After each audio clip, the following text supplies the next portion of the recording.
और इससे बढ़कर नाइकी अपनी जगह पे सबके लिए स्टार्टअप अलग है, लेकिन हम एक दूसरे का सम्मान करें, इससे बड़ा मुझे नहीं लगता कि मनौना किसी के लिए है। और गुरुवार मुझे सम्मान देते हैं, ये मेरे लिए सबसे बड़ी बात है। आप बहुत बेहतर नहीं, बेहतर से बेहतर है।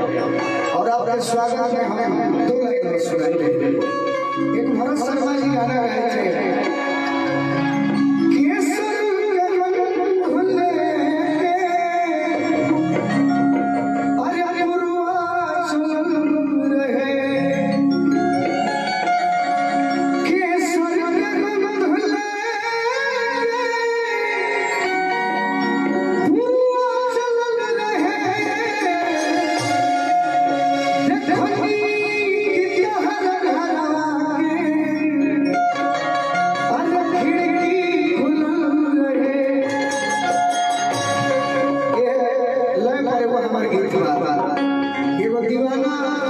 अपना दीवानी से कहता, चाहे वो भाई हो या बड़ भाई से कहता,